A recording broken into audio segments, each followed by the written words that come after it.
नमस्कार सभी प्यारे बच्चों को, कैसे हैं आप सब। मैं अविनाश विश्वकर्मा आपका स्वागत करता हूं टॉपर्स 2025 बैच की 11th क्लास। शाम के 5 बजे हिंदी माध्यम की क्लास है। UP board, Bihar board, Rajasthan board, अन्य बोर्ड में जो आपके टॉपिक्स हैं आपके 11th केमिस्ट्री के, वो लगभग लगभग इक्वल हैं। बिहार बोर्ड में चैप्टर्स ज़्यादा हैं, टॉपिक सेम है। अच्छा, तो ये वाली जो क्लासेस हैं 11वीं की, तो 11वीं के सिलेबस के आधार पर ही है। हाँ जी, सिलेबस के आधार पर। अगर आप और ज़्यादा डीप पढ़ना चाहते हैं तो आप नीट की क्लास ले सकते हैं प्यारे बच्चे, और ज़्यादा डीप इसमें मिल जाएगा। तो 11th में मैं जितना डीप सेक्शन समझता हूँ कि बच्चों को स्कूल में कैसे क्वेश्चन मिलते हैं, उनकी ज़रूरत बेसिक के साथ क्या होगी, 12th में कौन से टॉपिक्स काम आएंगे, मैं उसके अकॉर्डिंग कवर कराता हूँ, सिलेबस के अकॉर्डिंग कवर कराता हूँ। तो टेंशन लेने वाली कोई भी बात नहीं है। ओके, ठीक है। चलिए तो शुरू करते हैं। और आज देखिए स्पेशल क्या है। आज स्पेशल है नया चैप्टर ऊष्मा गति की, चैप्टर नंबर 5।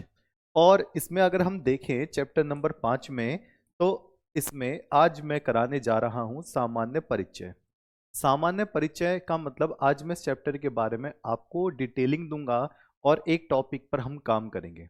कभी भी चैप्टर शुरू करें तो जैसा कि मैं हर बार बोलता हूं, चैप्टर शुरू करते वक्त बहुत लंबा टाइम ना खींचे। ये पहला नियम बना लो। आप कोई भी चीज शुरुआत करते हो तो अचानक से बहुत लंबा टाइम नहीं खींचना होता है, इस बात का ध्यान रखना। तो आज की क्लास हमारी 40 मिनट के अंदर अंदर ही होगी, ठीक है। मेरी क्लास वैसे भी 45-50 मिनट की होती है, इसको स्टैंडर्ड टाइम कहते हैं। किसी भी कॉलेज में आप क्लास देखोगे तो 50 मिनट से अंदर अंदर की होगी। तो आज सामान्य परिचय हम करेंगे, चैप्टर नंबर 5 ऊष्मा गति की। इंग्लिश में इसको थर्मोडायनेमिक कहते हैं, ठीक है। चलो, ये बिहार बोर्ड के ही चैप्टर हैं प्यारे बच्चे, बिहार बोर्ड में भी यही है। ओके, तो पहले इनको तो कंप्लीट कर लीजिए। ओके, बिहार बोर्ड की तो स्पेशल क्लास लगाकर चैप्टर्स कंप्लीट कर देंगे। जो चैप्टर बिहार बोर्ड में है वो छोटू छोटू से चैप्टर हैं, वो तो बड़े आराम से निपटा कर लेंगे। चलिए जी, तो शुरू कर लेते हैं आज का काम। सबसे पहले इसका मतलब समझते हैं। ऊष्मा गतिकी का मतलब क्या है। ऊष्मा का मतलब होता है हीट, एनर्जी, और गतिकी का मतलब होता है इधर उधर इधर उधर। अब आप मुझे बताना, दो तीन बात मैं आपसे पूछूंगा, आप बताइए। अगर आ गया समझ में तो बहुत लाजवाब है। आवाज बिल्कुल ठीक है प्यारे बच्चे, ठीक। चलिए, अब यहां पर देखते हैं एक बात। बताओ, मैं यहां पर आपको पढ़ा रहा हूं, इसी से ही जोड़कर मैं बताऊंगा। मैं आपको यहां पर पढ़ा रहा हूं, मेरे अंदर से सारी ऊष्मा, सारी ऊर्जा बाहर चली गई। ऊर्जा को क्या कहते हैं, ऊष्मा को क्या कहते हैं, ऊर्जा, आत्मा। मेरी सारी ऊर्जा, ऊष्मा बाहर चली गई। तो जैसे ही बाहर चली गई, बताओ मैं क्या आपको पढ़ाता हुआ नजर आऊंगा। हाँ या ना में जवाब दीजिए बस।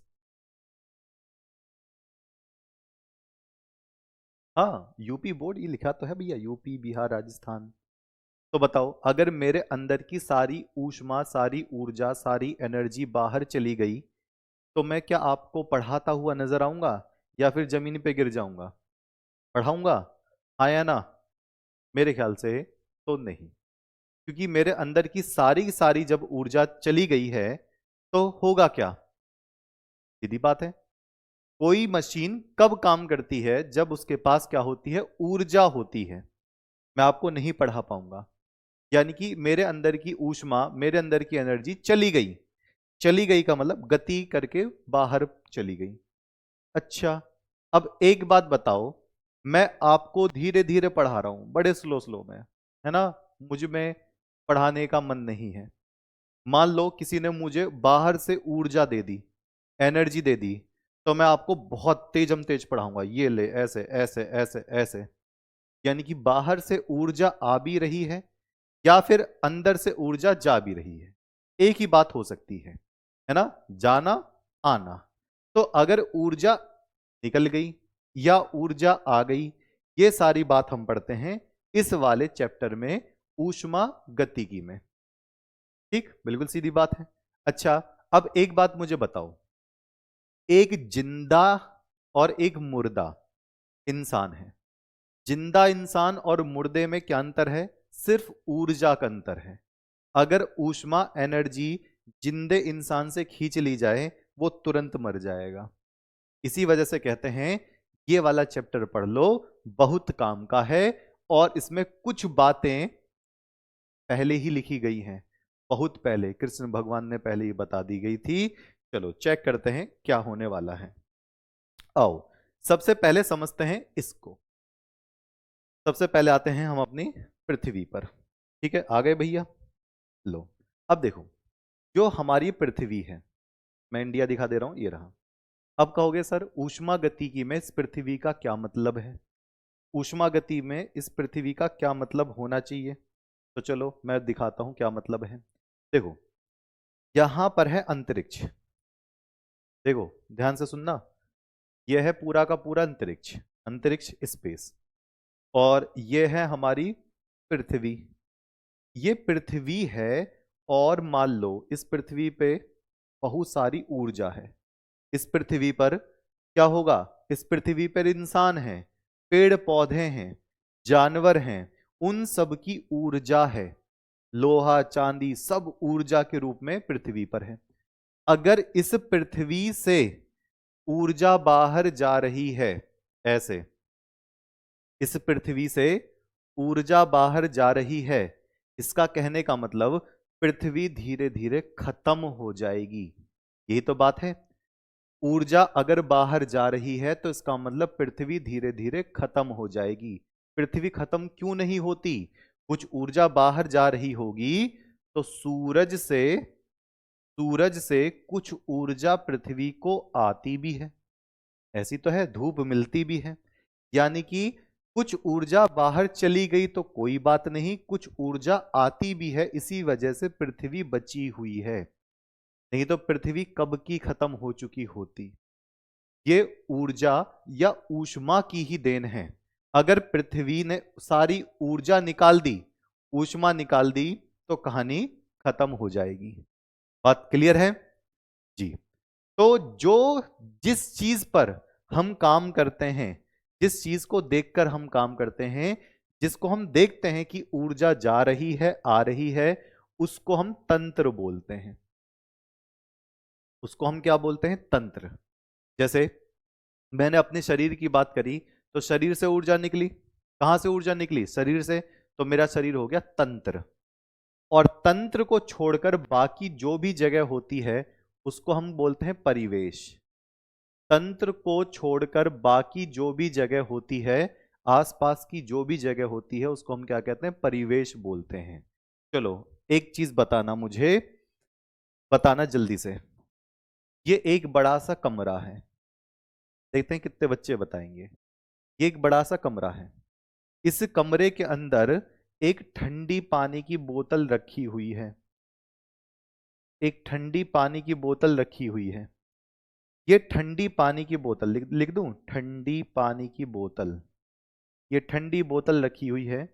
ये कमरा गर्म है, गर्म कमरा, गर्म कमरा, ठीक।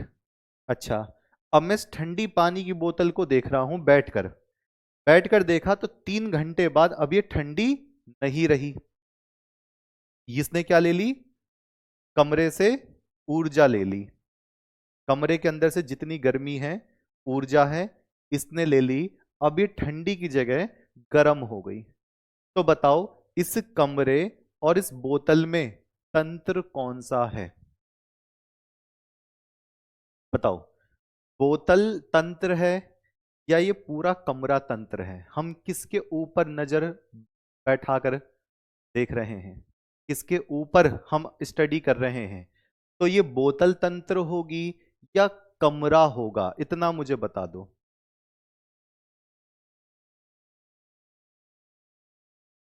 जल्दी से बता दीजिए।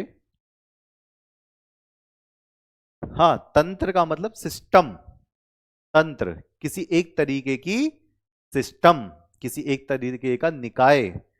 तो तंत्र कहते नहीं है, कंकाल तंत्र सिस्टम है हमारा पूरा, मांसपेशी तंत्र है ना, तंत्रिका तंत्र। तो ये जो ठंडी पानी की बोतल है, हम इसको ध्यान से देख रहे हैं, और जब हम इसको ध्यान से देख रहे हैं कि ये ऊर्जा ले रही है या दे रही है, तो इसको मैं क्या बोलूंगा? तंत्र बोलूंगा। इस बाबूजी को मैं तंत्र बोलूंगा। और बाकी का बचा हुआ जो कमरा है, तो बताओ कमरे को क्या बोलेंगे? इस बोतल को छोड़कर बाकी का बचा हुआ जो आसपास का जो कमरा है उसको क्या बोलोगे? बिल्कुल सही बात है, बोतल। अभी देखो पूरी की पूरी कहानी रच देंगे।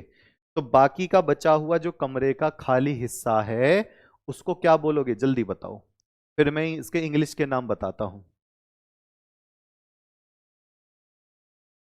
ओके, तो इसको तो तंत्र बोलेंगे, खाली बचा हुआ कमरा ये हो जाएगा परिवेश।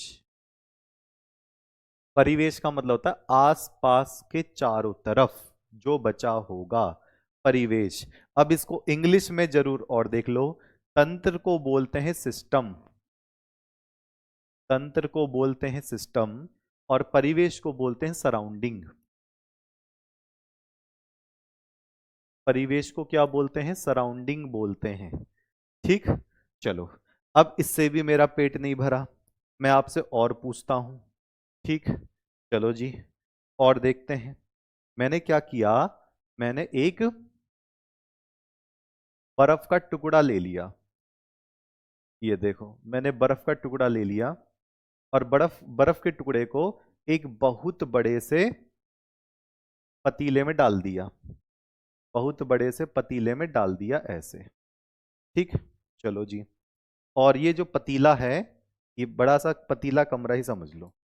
ठीक, अब ये बर्फ है क्या ठंडा, और ये जो पतीला है इसके अंदर रखा हुआ है। अब मुझे बताओ, जो बर्फ का टुकड़ा है उसको क्या कहेंगे? पतीले के अंदर के एरिया को क्या कहेंगे? या पतीला मत लो, कोई दूसरा एग्जाम्पल मैं ले लेता हूं, कोई दूसरा एग्जाम्पल मैं लेकर दिखा देता हूं, जैसे कि आपको पता चले। लो, ये है इंसान ऐसे, और ये भैया आसपास की कॉलोनी। ठीक, इंसान के अंदर से ऊर्जा निकल गई, मर गया, मर गया भैया, ऊर्जा निकल गई। और ये क्या है? ये हमारा मान लो आपका जिला, शहर। शहर, शहर के अंदर एक इंसान है, उसके अंदर से ऊर्जा निकल रही है। तो बताओ ये जो इंसान है ये क्या होगा? सराउंडिंग। हाँ वही तो होती है, SURR, SURROUN। अच्छा, यू गायब हो गया इसका, यू ले और लिख लो, सराउंडिंग। ठीक है, चलिए, तो अब बताओ, बताइए जल्दी से। ओके,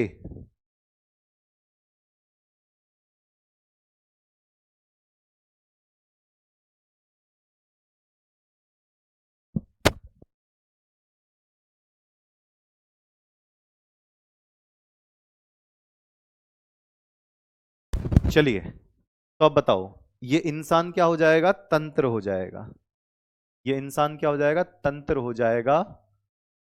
और ये पूरा शहर परिवेश हो जाएगा। समझे जी? तो तंत्र वो होता है जिसके ऊपर हम अपनी नजर रखते हैं कि ऊर्जा आती है या जाती है, उसको हम तंत्र कहते हैं। अब चलो देख लो, बताना। ये मेरे पास हो गई पानी की बोतल, ठंडा पानी है। मैं इसको ऐसे रखकर और बहुत देर से देख रहा हूं। ये जो ठंडा पानी है थोड़ी देर में गर्म हो जाएगा, है ना? कमरा गर्म है, तो मैं कहूंगा ये जो पानी की बोतल है यह है सिस्टम, यानी कि तंत्र। और अगर ये तंत्र सिस्टम है तो आसपास का जो मेरे आसपास जो भी है वो क्या हो जाएगा? परिवेश हो जाएगा। मैं भी परिवेश हूं इसके लिए, अगर ये तंत्र है तो तंत्र एक ही स्थिति होती है, बस एक ही।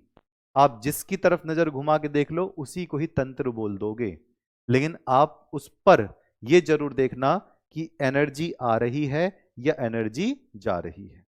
ओके, चलिए, ओके जी।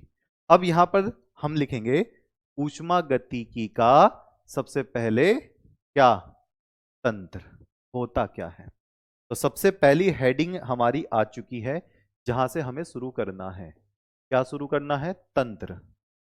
तंत्र को इंग्लिश में क्या बोलते हैं? सिस्टम। तंत्र को इंग्लिश में क्या बोलते हैं? सिस्टम।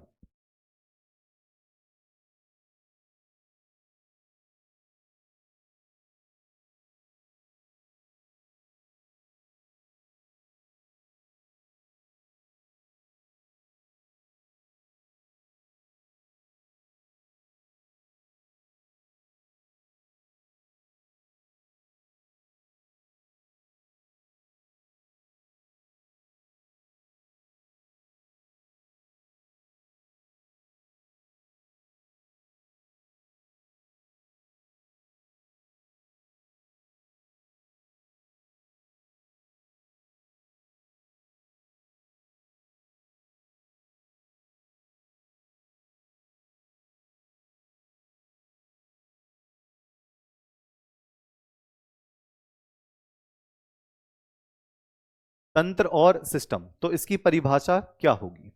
इसकी परिभाषा होगी वे निकाय, वे निकाय, निकाय जिन पर, जिन पर ऊष्मा गतिकी का, ऊष्मा गतिकी का अध्ययन किया जाता है, ऊष्मा गतिकी का अध्ययन किया जाता है। ऊष्मा गतिकी का मतलब ऊष्मा आने जाने का अध्ययन किया जाता है। उन्हें, उन्हें तंत्र कहते हैं, उन्हें तंत्र कहते हैं।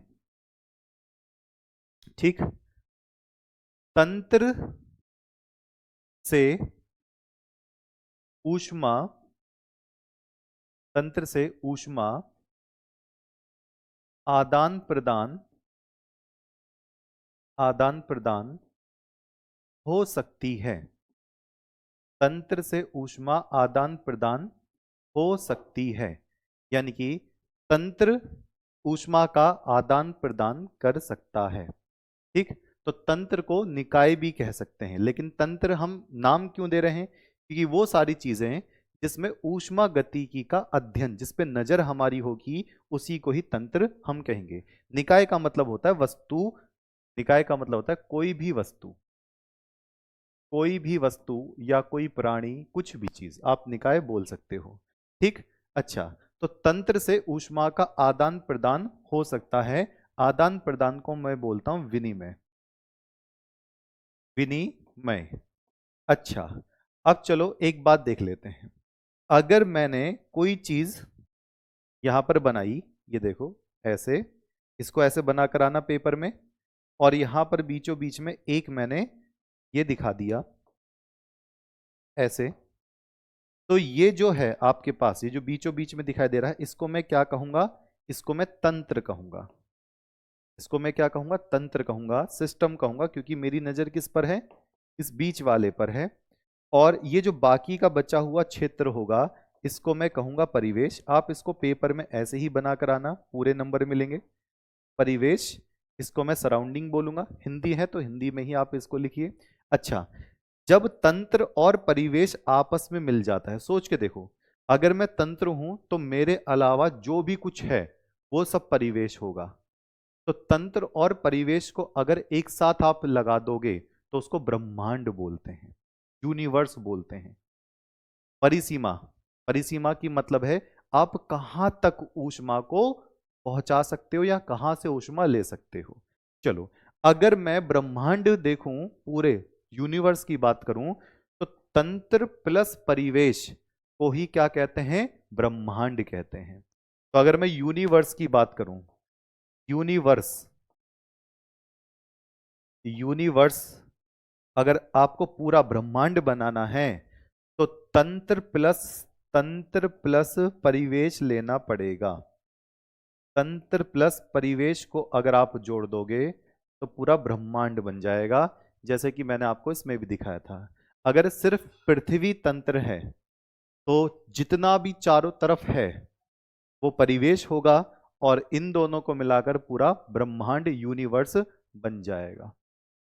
सीधी बात है। ओके, चलो मुझे बताओ, ब्रह्मांड, ये आपका, जैसे कि बच्चे सुनते हैं कि मैं यूनिवर्स सुनता हूं, मैं ब्रह्मांड जानता हूं, पृथ्वी से आगे जाओगे तो मंगल पड़ेगा, ऐसे आगे जाओगे जुपिटर पड़ेगा, सूरज पड़ेगा, ऐसे मतलब तमाम लोग चीजें हैं। तो पृथ्वी अगर आपने तंत्र मानी है तो आगे की जितनी भी चीजें पड़ेंगी सब परिवेश होगा, और उन सबको मिलाकर ब्रह्मांड की रचना होती है। ठीक, चलिए, तो यहां तक की बात सही है? यहां तक की बात क्लियर है? ओके, तो तंत्र सिस्टम हमें यहां तक समझ में आ चुका है, तो परिवेश भी समझ में आ गया है।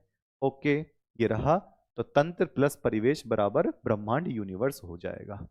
ठीक, चलिए, ओके, ठीक। अब बात आती है तंत्र होते कितने तरीके के हैं। ये जो तंत्र लगाए हैं ये कितने तरीके के होते हैं, तो मैं आता हूं तंत्र के प्रकार पर।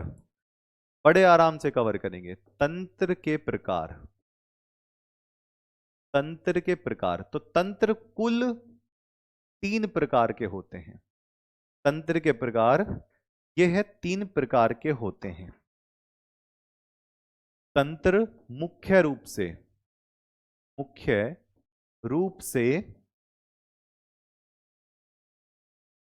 3 प्रकार के होते हैं। कोई बच्चा बता सकता है कौन कौन से हो सकते हैं? लगा के दिमाग। 3 प्रकार के होते हैं।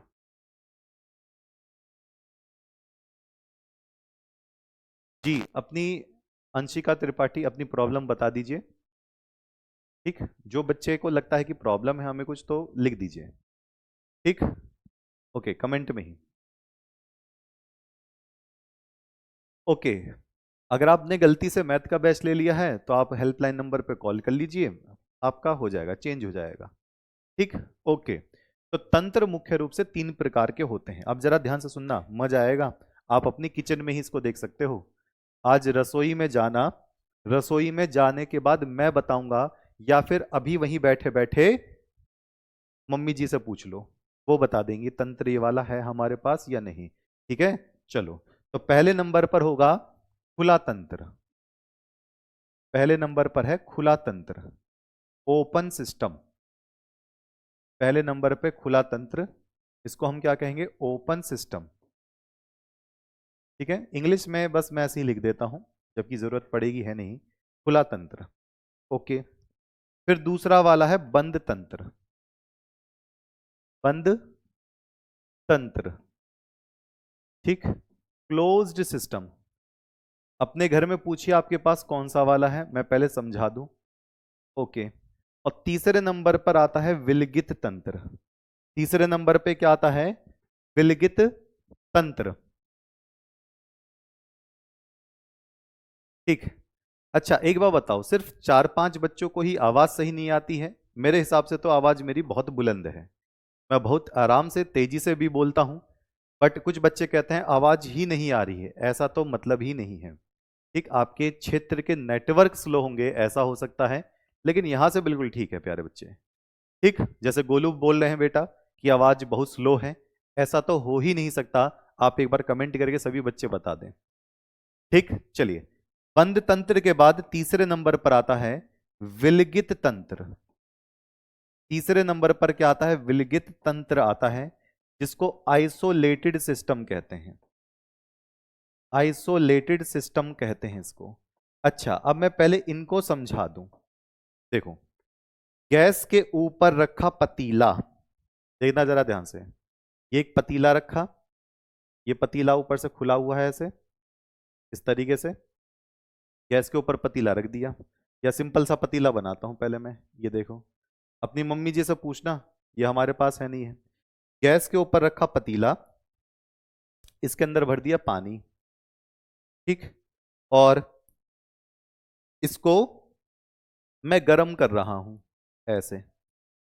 ये रहा, खुला पतीला है ऊपर से। अगर आपने गैस के ऊपर खुला पतीला रखा है, आपने इसको नीचे से गर्म करना शुरू किया है, तो आप देखोगे पानी जो है भाप बनकर उड़ेगा, और इसकी जो गर्माहट है वो चारों तरफ फैलेगी। अगर आप इस पतीले को ऐसे पकड़ के छू के देखोगे तो पतीला गर्म लगेगा, पानी भाप बन के ऊपर उड़ रहा है। यानी कि इसको खुला तंत्र कहेंगे। क्यों? क्योंकि भैया पानी भी उड़ गया, खुला है तभी तो उड़ गया, जो गर्माहट है वो चारों तरफ आ रही है। तो अगर कोई पदार्थ उड़ जाए, कोई पदार्थ चला जाए बाहर, या बाहर से अंदर आ जाए, तो उसको खुला तंत्र कहते हैं। मान लो कि छिपकली गिर गई, तो छिपकली तो आ गई ना अंदर, पानी उड़ गया बाहर। तो यानी कि अगर कोई ऐसा सिस्टम है जिसके अंदर बाहर से कोई चीज आ जा सके, उसको खुला तंत्र कहते हैं। तो मुझे बताइए, क्या आपके पास ये खुला तंत्र है?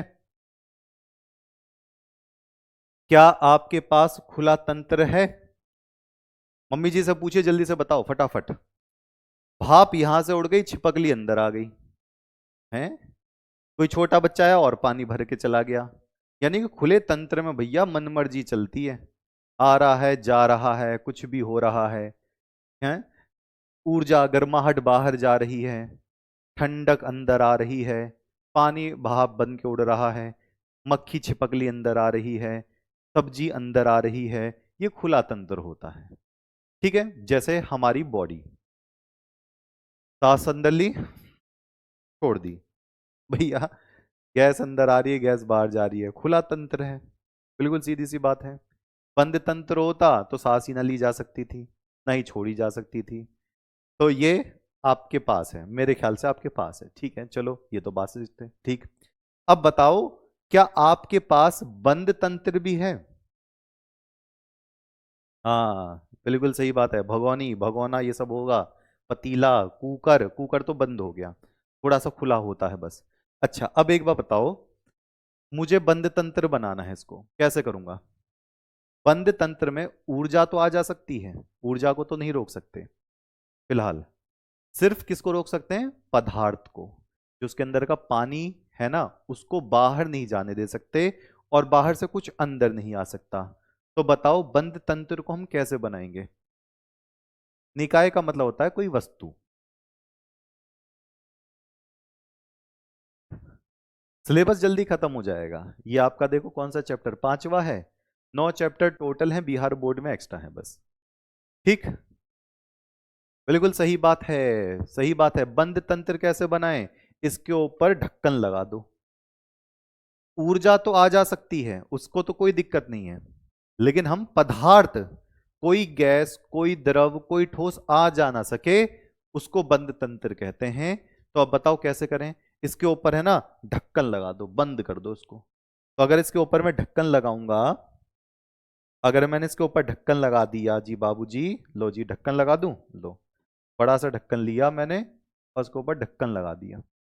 तो जैसे ही मैंने ढक्कन लगाया, पानी कहेगा ओ भैया मैं बाहर कैसे जाऊं, छिपकली कहेगी मैं अंदर कैसे आऊं, टमाटर कहेंगे मैं अंदर कैसे आऊं, नहीं आ सकते। पर ऊर्जा तो अंदर बाहर जा सकती है, पतीला तो अभी भी गर्म होगा। तो ढक्कन लगा दिया, बंद कर दिया, महारथी हो गए आप। अच्छा, यानी कि ऐसे बंद तंत्र बन जाता है। हाँ, बिल्कुल सही बात है। मेरी नाक पकड़ लो, मुंह पकड़ लो, सब बंद कर दो, सांस ले ही नहीं पाऊंगा, बंद तंत्र हो गया हूं। गैस के लिए प्लेट रख दो, तो ऊष्मा तो आ जा सकती है, गर्माहट तो बाहर जाएगी, उसे तो नहीं रोक पाओगे। लेकिन ढक्कन लगाकर आपने इसको रोक दिया। किसको रोक दिया? पदार्थ को। पदार्थ आना जाना रुक गया, लेकिन जो ऊष्मा है वो अभी भी आ जा सकती है। ऊष्मा को कैसे रोकोगे? नहीं रोक पाओगे। चलो, अब आते हैं तीसरे नंबर पर।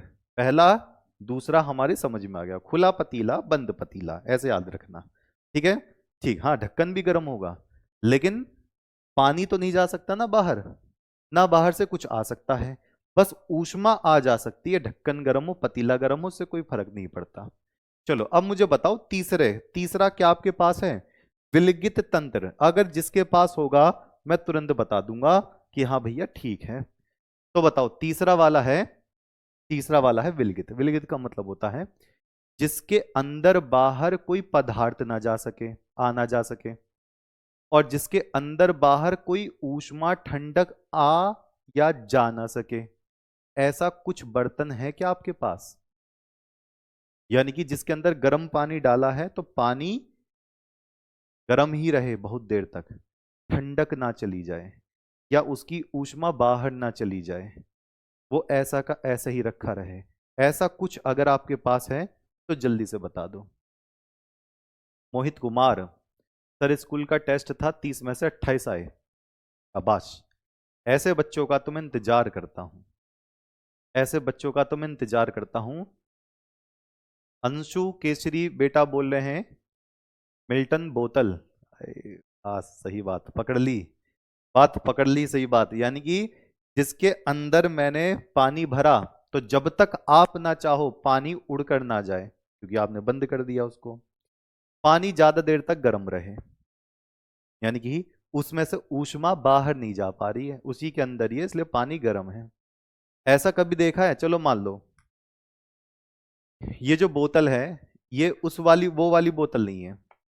आप खुद सोच के देखना, मैंने इसमें गर्म पानी भरा, तो क्या ये 2 घंटे बाद गर्म रहेगा? खुद बताओ।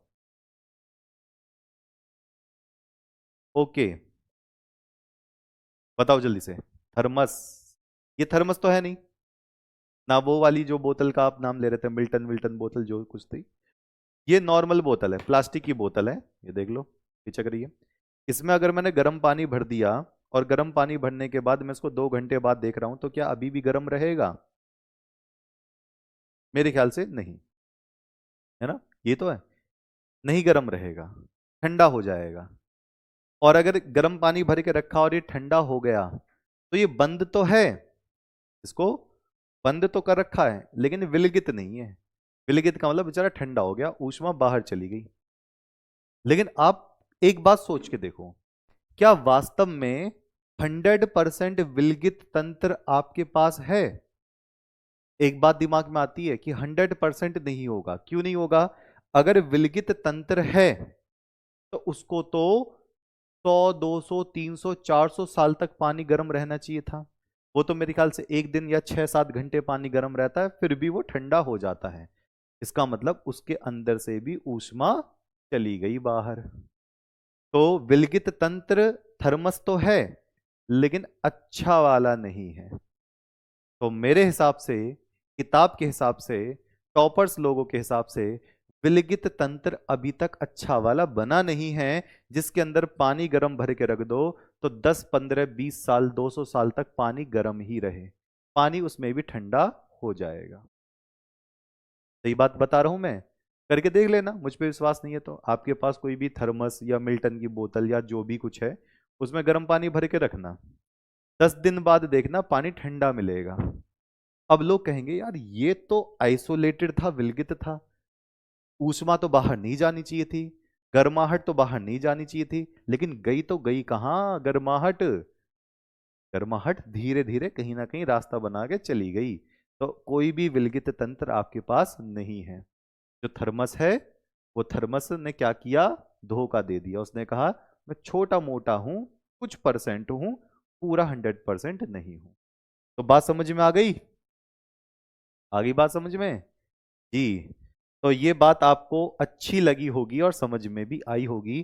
तो 3 तंत्र हमारे पास कुल होते हैं, ठीक? खुला तंत्र, बंद तंत्र, और कौन सा? विलगित तंत्र। सर तो डेथ ह्यूमन क्लोज सिस्टम है नहीं, मरे हुए इंसान के अंदर गैस हवा भरने लगती है ना? जो मरा हुआ इंसान है वो बंद तंत्र नहीं है, वो खुला तंत्र ही है। जब मरे हुए इंसान को पानी में डाल दो, पानी भर जाएगा मुंह से लेकर सब जगह से, है ना?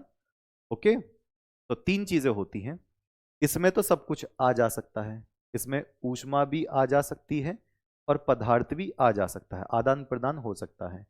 इसमें एक चीज बंद हो जाती है, पदार्थ बंद हो जाता है, लेकिन ऊष्मा आ जा सकती है।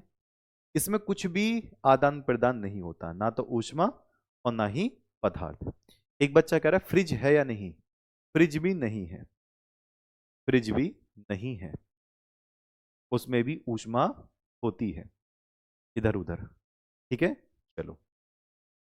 अब मैं एक एक तंत्र को डायग्राम के रूप में बनाकर लिख देता हूं और बनाकर रख देता हूं। चलो मैं डायग्राम बना रहा हूं, आप जल्दी से बताना। मैंने एक ये बनाया ऐसे, ठीक है जी, ऐसे, 1, 2, 3। फिर मैंने एक ऐसे बनाया,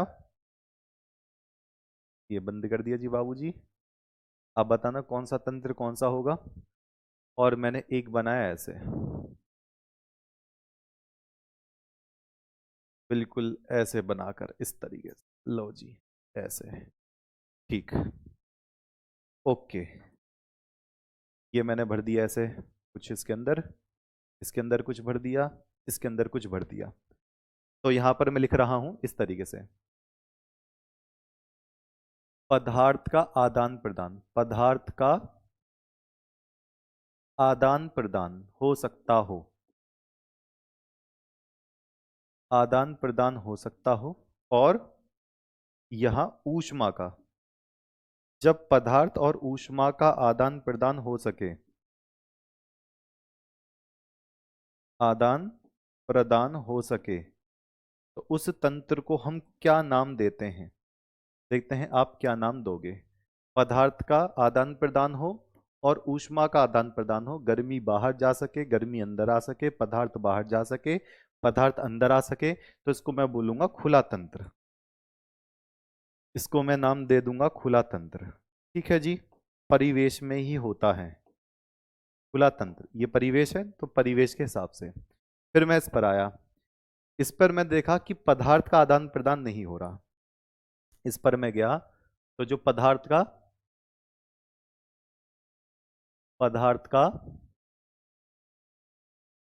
आदान प्रदान खत्म। मतलब बाहर से आप पदार्थ नहीं डाल सकते हो, कुछ मैटर नहीं डाल सकते, मटेरियल नहीं डाल सकते। इसको हम क्रॉस लगाते हैं, ये नहीं आप एक्सचेंज करोगे।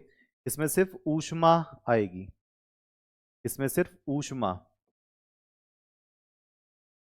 ऊष्मा का आदान प्रदान होगा, ऊष्मा का आदान प्रदान होगा, ये होगा। इसको क्या कहेंगे? इसको हम कहेंगे बंद तंत्र।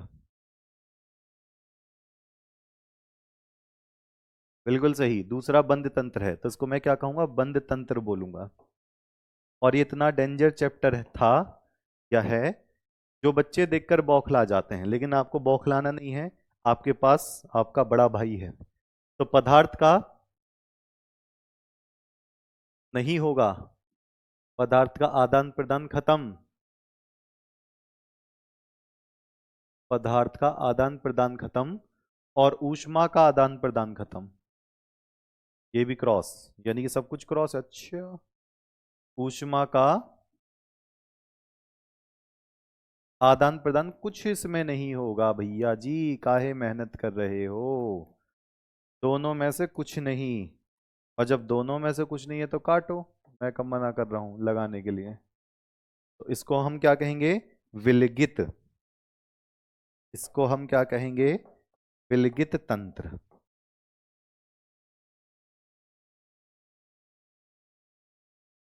ओके, तीनों कॉन्सेप्ट समझ में आ गए जी। तो जो मिल्टन वाली जो बोतल है वो विलगित तंत्र तो है, लेकिन कुछ देर के लिए, फिर वो बंद तंत्र में आ जाएगी। और अभी तक ऐसा कोई तंत्र बना नहीं जिसके अंदर आपने ऊर्जा और पदार्थ को दोनों ही रोक रखा हो। भगवान ने सोचा होगा एक इंसान बनाता हूं, तो इंसान खुला तंत्र है, उसके अंदर से कब आत्मा निकल जाए कुछ पता नहीं है। हाँ, रेड से गलती तो काट रहा हूं, इसका कहने का मतलब ना तो पदार्थ का आदान प्रदान होगा, ना ही ऊष्मा का आदान प्रदान होगा। इसमें पदार्थ का आदान प्रदान नहीं होता, ऊष्मा का आदान प्रदान होता है, इसमें दोनों ही आदान प्रदान होते हैं खुले तंत्र में। तो इंसान बना, इंसान के अंदर से कब आत्मा निकल जाए ये इंसान खुला तंत्र है, कब बाहर निकल जाए पता ही ना है। ओके, अगर इंसान विलगित तंत्र होता तो इंसान अमर हो जाता, अंदर से आत्मा ही नहीं निकलती। तो मेरे हिसाब से जो भगवान है वो इसमें है, विलगित तंत्र में है, उनके अंदर से मृत्यु नहीं बन पा रही है, उनके अंदर से आत्मा नहीं निकल रही है। ठीक है, चलो। तो आज की क्लास में मैं इतना ही रखता हूँ, कल मैं इसके आगे से शुरू करूंगा, और आशा करता हूं कि आपको ये तीनों कॉन्सेप्ट अच्छे से समझ में आ गए होंगे।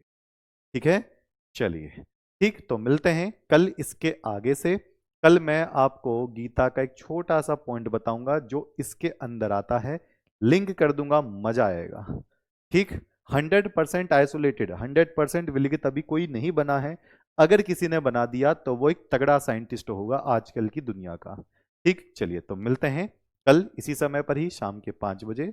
आज सामान्य परिचय था, तो आज मैंने इसके अंदर एंट्री नहीं करी है, आपको मैंने समझाया है, ऐसे ही समझाकर आराम से चलते रहेंगे। ठीक है, मिलते हैं, तब तक के लिए नमस्कार।